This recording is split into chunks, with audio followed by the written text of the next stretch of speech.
Halo anak-anak semua, kembali lagi dalam channel Bimbel Online. Bagaimana kabar kalian semua? Semoga dimanapun kalian berada akan selalu sehat, tetap ceria, dan tentunya tambah semangat lagi belajarnya.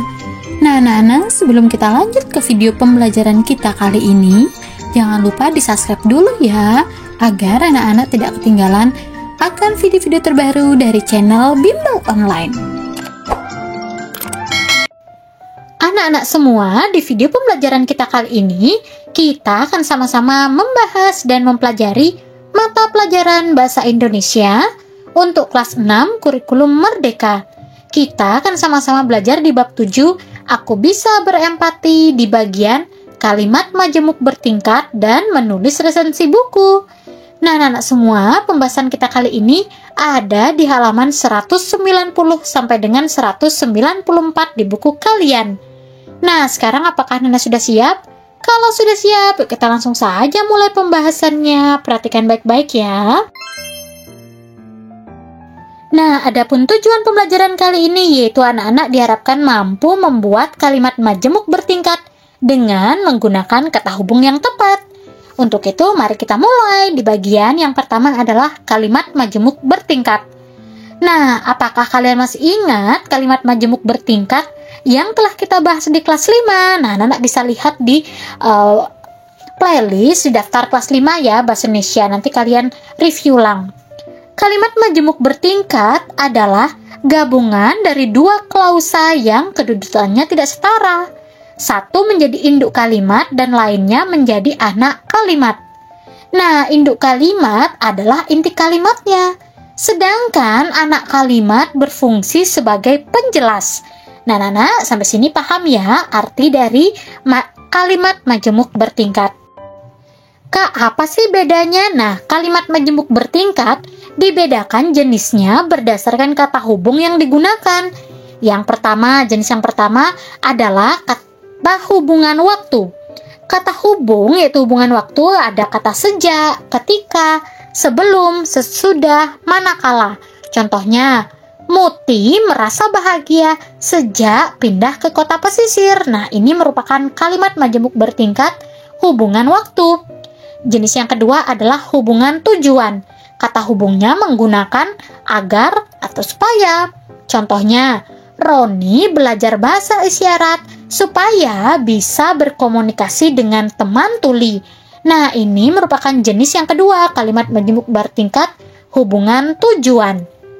Oke, kita lanjut ke jenis kalimat majemuk bertingkat yang ketiga adalah hubungan sebab akibat.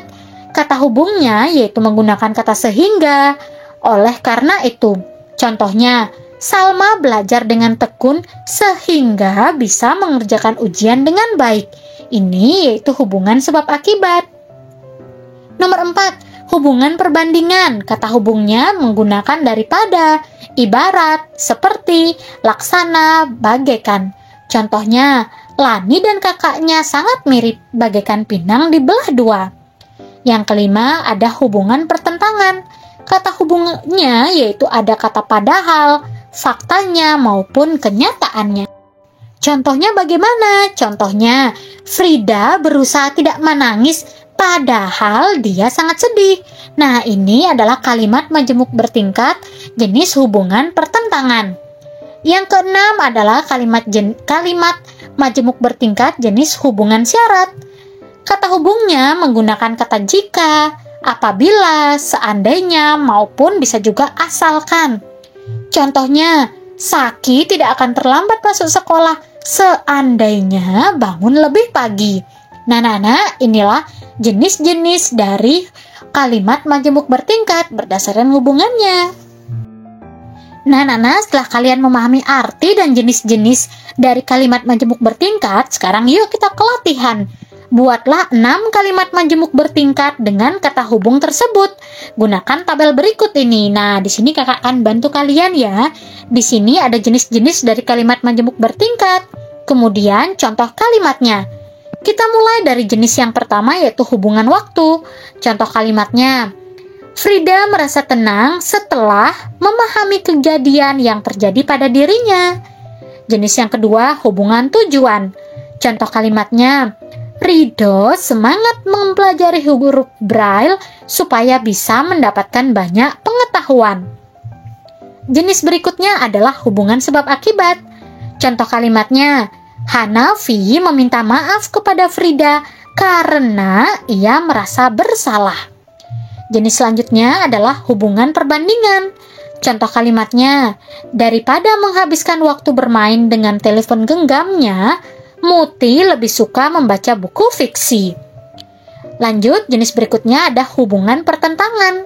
Contoh kalimatnya, walaupun tunanetra, Rido semangat melihat dunia dengan membaca. Yang terakhir jenisnya adalah hubungan syarat.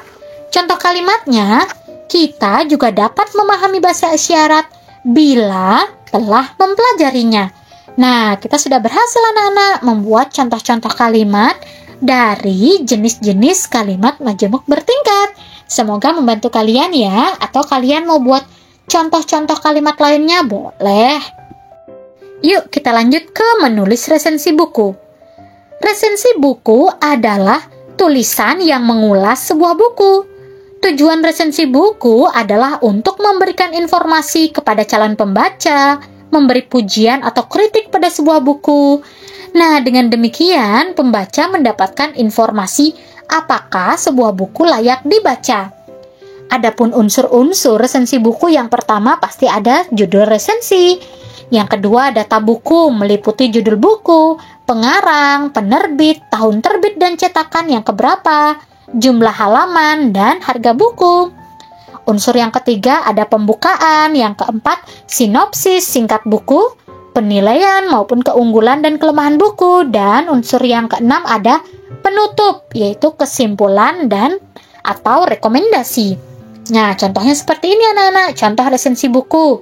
Ada persahabatan yang tak lekang oleh waktu, judul buku yaitu Laskar Pelangi, pengarangnya yaitu Andrea Hirata, penerbitnya Bentang Pustaka, tahun terbit yaitu tahun 2018, cetakan ke-42, tebal bukunya adalah sebanyak 529 halaman, harganya yaitu 89.000.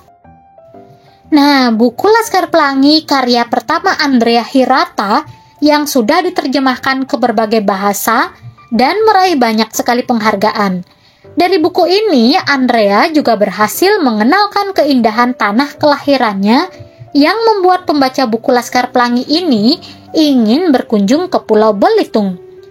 Dengan mengambil tema persahabatan, buku ini berkisah tentang Ikal dan 9 orang temannya yang tergabung dalam Laskar Pelangi. Mereka adalah murid SD Muhammadiyah Gentong di Pulau Belitung yang hampir saja tutup karena kekurangan murid. Untung saja akhirnya sekolah tersebut tetap buka. Mereka bersepuluh bersekolah dengan penuh keterbatasan, namun mempunyai guru dan kepala sekolah yang hebat, Bu Muslimah dan Pak Harfan. Banyak kisah mengharukan yang diceritakan dalam buku ini. Mulai dari masa kanak-kanak sampai akhirnya Ikal sudah dewasa dan kembali ke desa kelahirannya. Nah, kelemahan buku ini adalah banyak menggunakan kata-kata asing. Istilah yang terdengar asing jika digunakan terlalu banyak akan menyulitkan pembaca. Selain itu, plotnya maju mundur tanpa keterangan waktu. Hal lain yang cukup mengganggu kenikmatan membaca adalah penggunaan kata ganti orang pertama yaitu aku dan kata ganti orang ketiga Ikal yang dicampur adukkan. Sementara itu, keunggulan buku ini adalah ceritanya yang tidak membosankan dan cukup menghibur dengan selipan humor di sana-sini. Kisahnya juga inspiratif, yaitu bahwa pendidikan yang baik bisa mengubah nasib seseorang.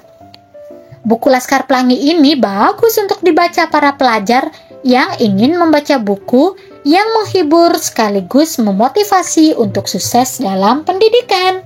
Nah, anak-anak, inilah contoh resensi buku dari buku Laskar Pelangi ya, anak-anak.